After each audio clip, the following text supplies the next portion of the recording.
El restaurante La Perla, en el corazón de Colonia Roma, siempre había sido mi lugar favorito. Las paredes de ladrillo cubiertas de fotos antiguas, el aroma a ajo y albahaca flotando en el aire, y el tintineo cálido de los platos me hacían sentir en casa desde el momento en que cruzaba la puerta. Esa noche, el lugar estaba lleno de familias y risas, y por un instante quise creer que el calor en mi mesa era tan genuino como el que nos rodeaba. Emiliano había elegido este lugar para mi cumpleaños número 62, diciendo que recordaba cuánto me encantaba el mole poblano aquí. Su esposa, Valeria, estaba sentada frente a mí, con una sonrisa ensayada, amable, pero que nunca llegaba a sus ojos. El mesero sirvió un vino tinto profundo, traído de Valle de Guadalupe, llenando nuestras copas mientras Emiliano levantaba la suya hacia mí. Por mamá, dijo, con la voz cargada de cariño. Por ser la mujer más fuerte que conozco, sentí un nudo en la garganta al alzar mi copa. Por un momento, las sombras de viejas heridas se desvanecieron y me permití sentirme la mujer más afortunada en el salón. Entonces, sentí un roce leve en mi codo. Una mesera joven, con el cabello recogido en una coleta tensa, se inclinó como si fuera a limpiar migajas. Sus labios apenas se movieron. «No bebas eso», susurró, deslizando un papel doblado junto a mi plato antes de alejarse con naturalidad. Me quedé helada. Mis dedos, de pronto pesados, desdoblaron la nota bajo el borde del canasto de pan. «No bebas. Tu vida está en peligro». El murmullo de las conversaciones a mi alrededor se volvió un borrón. Mi corazón golpeaba contra mis costillas, pero mantuve el rostro sereno. Frente a mí, Valeria levantó su copa, con la mano temblando apenas. Emiliano giró, pidiéndole a otro mesero más pan. En ese instante tomé una decisión. Con una calma que me sorprendió, deslicé mi copa hacia el lugar de Valeria y la suya frente a mí. El vino lucía idéntico, oscuro y suave bajo las luces doradas. Forcé una sonrisa. Levanté la copa que ahora tenía frente a mí y dije, «Por la familia y por un año más juntos». Nuestras copas chocaron con un tintineo, la nota quemándome en el bolsillo, y esperé lo que vendría después. Al principio, nada parecía fuera de lo común. Emiliano comenzó a contar una anécdota sobre un cliente nuevo en su oficina, y yo asentía, fingiendo tomar pequeños sorbos de la copa que no era mía. Valeria sonreía, aunque sus ojos se desviaban hacia mí de vez en cuando. Contenía la respiración sin darme cuenta, esperando alguna señal de que la nota era una broma cruel. Entonces, 5 minutos después, comenzó. Valeria se llevó la mano al estómago, su tenedor chocó contra el plato, y murmuró algo que no alcancé a entender. Su rostro palideció. Gotas de sudor se formaron en su frente. Emiliano se inclinó de inmediato. Valeria, ¿qué pasa? Ella intentó levantarse, pero sus rodillas cedieron. El restaurante estalló en gritos y sillas que se arrastraban mientras otros comensales lo notaban. Emiliano la sostuvo antes de que cayera al suelo, su rostro desencajado por el pánico. «Que alguien llame a una ambulancia», gritó, con la voz quebrada. Me quedé inmóvil por un latido, mi propio pulso rugiendo en mis oídos. Luego sentí el papel en mi bolsillo y lo apreté fuerte, como si fuera lo único que me anclaba al momento. Me obligué a moverme. «No recojan esas copas», le dije al ayudante de mesero, que miraba con ojos desorbitados. Mi tono me sorprendió incluso a mí, firme, autoritario. «Déjenlas exactamente como están». En minutos, los paramédicos irrumpieron por la puerta, esquivando a los comensales sorprendidos.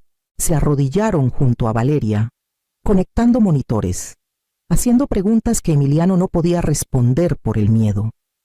Me quedé sentada, con las manos cruzadas, el corazón temblando en mi pecho, pero mi rostro como una máscara. «La presión está cayendo», gritó un paramédico.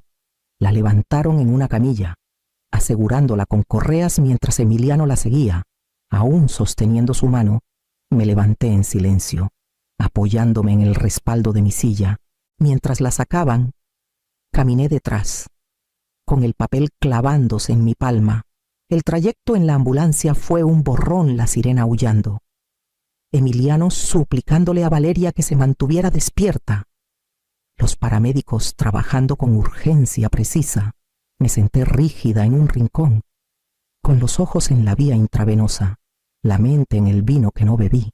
Las luces del centro de la ciudad destellaban contra las ventanas cuando llegamos a la entrada de urgencias. Las puertas se abrieron de golpe y los seguí adentro, preparándome para las respuestas que aguardaban del otro lado. El área de urgencias nos envolvió con su luz blanca y cruda, un contraste brutal con el resplandor cálido del restaurante. Las enfermeras se movían rápido, gritando datos vitales, conectando líneas, empujando a Valeria por puertas abatibles antes de que Emiliano o yo pudiéramos recuperar el aliento. Me senté junto a él en la sala de espera, con la nota arrugada en mi bolsillo. Un secreto que pesaba más con cada minuto. El tiempo se arrastraba. Emiliano se frotaba el rostro con las manos, murmurando que debía ser una intoxicación alimentaria, tal vez algo de la ensalada que pidió. Su certeza era desesperada, como si aferrarse a ella pudiera hacer la verdad. Por fin, un médico se acercó, con una tabla en la mano. Se presentó como el doctor Morales y nos indicó que lo siguiéramos a una pequeña sala de consulta.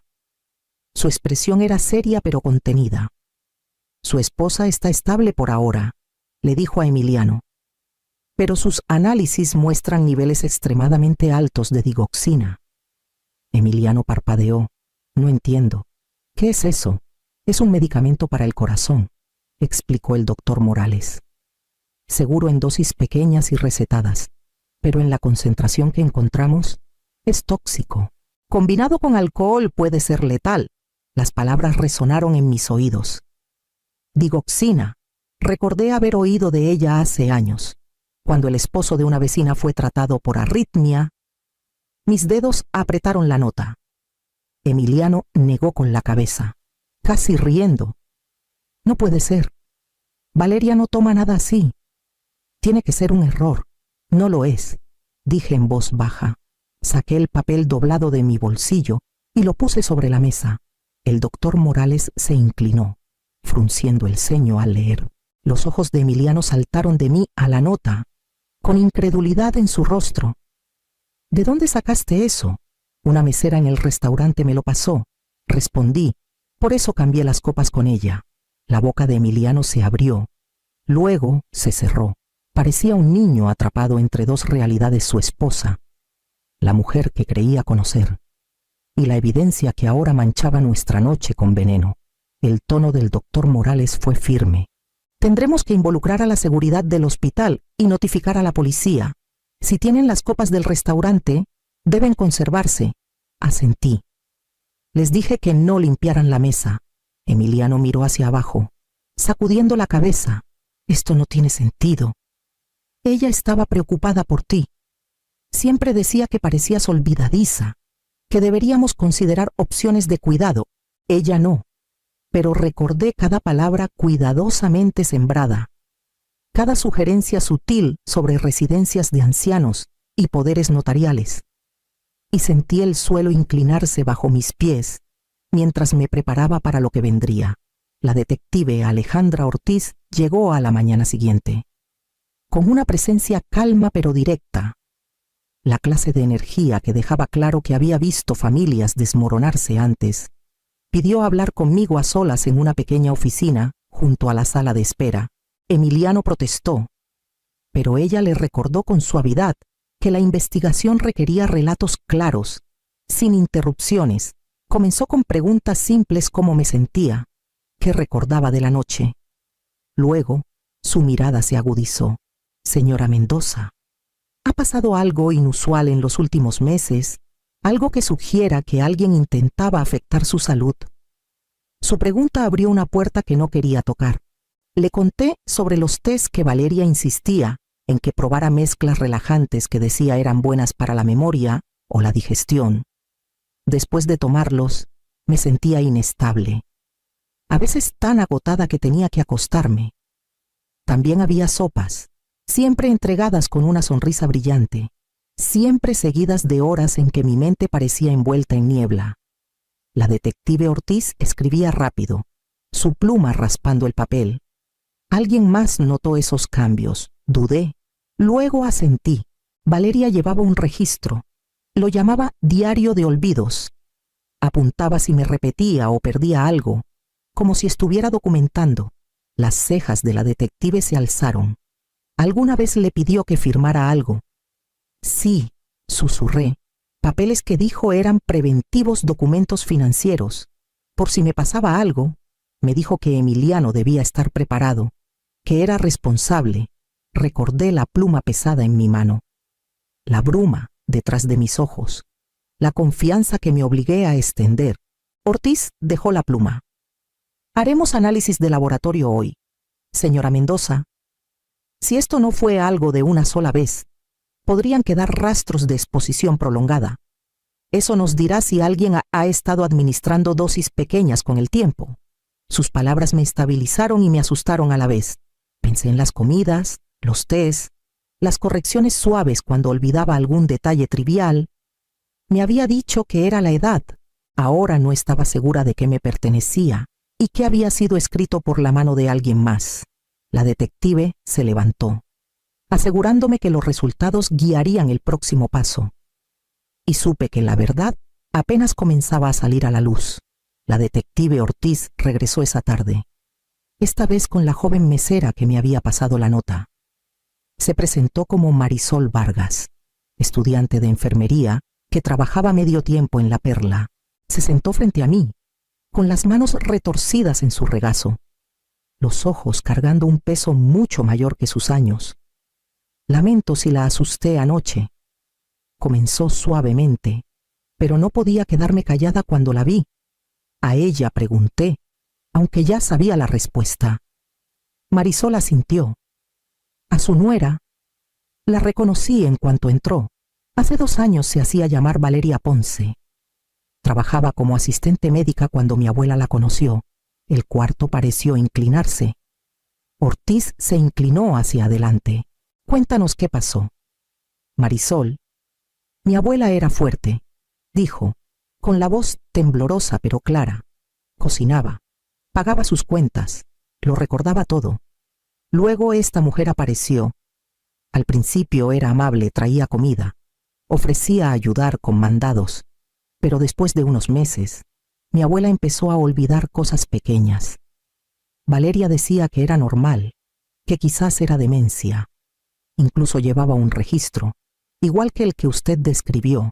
Sentí un nudo en el estómago. Marisol, insistió Ortiz con suavidad. ¿Cómo falleció tu abuela? Fallo cardíaco, dijeron. Pero nunca tuvo problemas del corazón. Su voz se quebró. Siempre creí que algo no estaba bien, pero no podía probarlo. Anoche, cuando la vi, la forma en que rondaba su copa, supe que lo estaba intentando de nuevo. El silencio que siguió fue pesado. Emiliano había salido durante la reunión, y me alegraba. Escuchar esto de una desconocida era casi demasiado para mí. No podía imaginar qué le haría a él. Respiré hondo y miré a Ortiz. Si ella falsificó registros sobre mí, si me presionó para firmar cosas, entonces ya podrían existir documentos. Ortiz asintió brevemente. Necesitaremos a su abogado involucrado lo antes posible. Saqué mi teléfono, con dedos temblorosos, y marqué el número. Mi abogado contestó al segundo timbre, y le dije que teníamos una emergencia.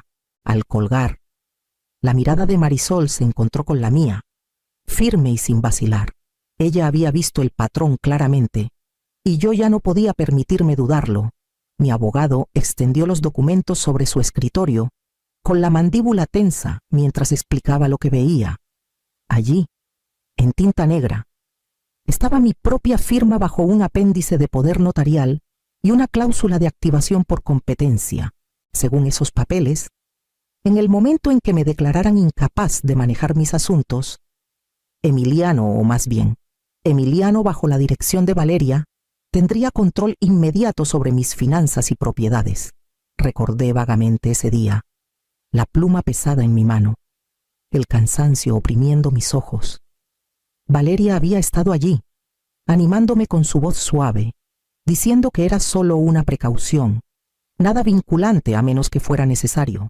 Ahora veía lo que era una trampa tendida cuidadosamente durante meses. La voz de mi abogado fue cortante. Moveremos para anular esto de inmediato. Presentaré la solicitud al juzgado hoy. Notificaré a tus bancos y aseguraré que nada pueda ejecutarse en tu contra. Por ahora, todo está congelado. Guardó los papeles en una carpeta. Su tono no dejaba lugar a dudas. La puerta crujió entonces, y Emiliano entró, con el rostro pálido. Miró la carpeta, luego a mí. Mamá. No sabía que había llegado tan lejos. Su voz se quebró. Ella me dijo que era para protegerte, para facilitar las cosas después. Incluso me pidió que te convenciera de cambiar el título de la casa para evitar trámites. Yo se detuvo, sacudiendo la cabeza. No lo vi. El peso de sus palabras me aplastó. Podía escuchar la vergüenza en su voz, la forma en que lidiaba con su complicidad. Por un momento, la ira se encendió en mí, pero se consumió rápido, dejando solo agotamiento. Lo desenredaremos, dijo mi abogado con firmeza. La ley está de tu lado. Asentí, apretando las manos en mi regazo. Pero un pensamiento persistía como una sombra. Los documentos preventivos ya en marcha solo son protección para quienes quieren poder antes de que se les deba. Y ahora la evidencia era clara. Alguien había estado preparando firmar mi vida. Cuando la detective Ortiz me dijo que Valeria estaba despierta, supe que no podía evitarlo. Emiliano insistió en venir. Aunque el miedo pesaba en sus ojos, los tres entramos juntos a la habitación del hospital. Un oficial uniformado esperaba junto a la puerta, mientras Ortiz colocaba su teléfono en la mesa de noche, grabando con formalidad tranquila. Valeria yacía recostada en almohadas, pálida pero alerta. En cuanto vio a Emiliano, extendió la mano, con la voz temblorosa. No les crees, ¿verdad? A mí también me envenenaron. Somos víctimas los dos. Emiliano no se movió. Yo di un paso adelante, en cambio. La copa de la que bebiste era la mía. Una mesera me advirtió. No se suponía que tú estuvieras en esa cama. Su expresión titubeó por un segundo antes de forzar una risa frágil. Eso es absurdo. ¿Por qué te haría daño? El tono de Ortiz fue uniforme. Porque tenemos tu historial de búsqueda en varios dispositivos, consultas, sobredosis de digoxina, interacciones con alcohol, cómo imitar síntomas de demencia. También tenemos vínculos con un técnico de farmacia que desvió medicamentos. Y las grabaciones del restaurante muestran tu mano cerca de la copa de la señora Mendoza. La mandíbula de Valeria se tensó. Miró a Emiliano. No a mí. Lo hice por nosotros. Por ti. ¿No lo ves? Tu madre está envejeciendo. Olvida cosas. Se vuelve más lenta. Era mejor manejarlo. Una transición tranquila en lugar de caos. Manejarlo repetí, la palabra amarga en mi boca. Sí, dijo, con la voz más afilada ahora. Mejor avanzar que arrastrar a los vivos. ¿Por qué deberíamos sufrir todos viendo su declive? Así ella estaría cómoda, y nosotros podríamos construir un futuro sin la carga. El rostro de Emiliano se desmoronó. ¿Llamas a mi madre una carga? Su voz se quebró. Ella me crió. Es la razón por la que tengo algún futuro. La máscara cayó por completo del rostro de Valeria entonces, sin rastro de afecto. Son ingenuos. Todos ustedes. Las familias gastan fortunas manteniendo vivos a los viejos cuando deberían soltar. Yo fui práctica. Eso es todo. La miré, sin reconocer a la mujer que había sonreído frente a mí en tantas cenas. Ortiz se levantó, haciendo una señal al oficial. Valeria Ponce está bajo arresto por intento de asesinato, con cargos adicionales pendientes.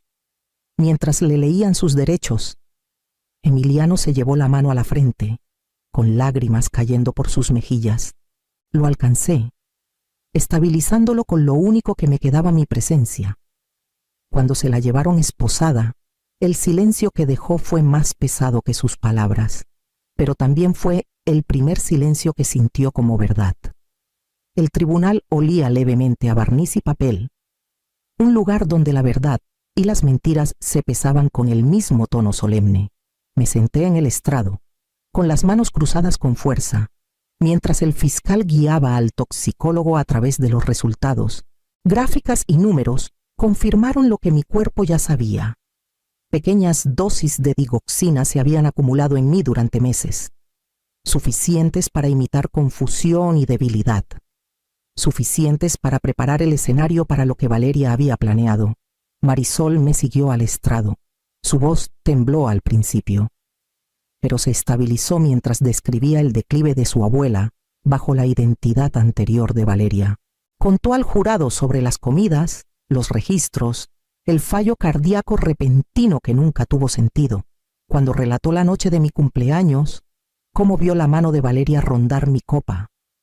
Sus ojos nunca dejaron a los jurados. El valor, claro e innegable, brotaba de ella con cada palabra. Luego vino Emiliano.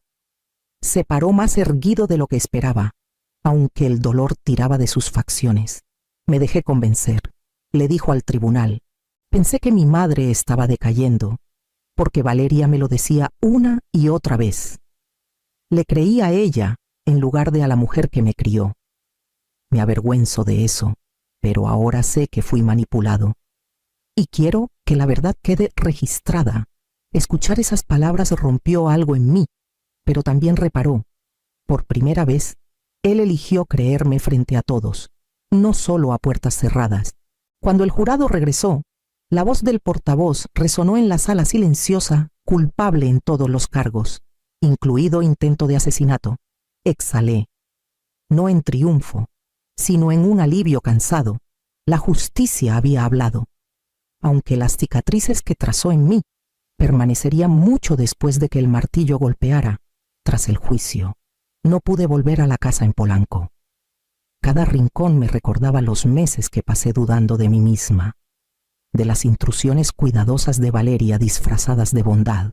La vendí en silencio y compré una pequeña casa en Coyoacán, donde el murmullo del mercado y las calles empedradas se extendían fuera de mis ventanas. El aire fresco olía a libertad, una limpieza que no sabía que necesitaba.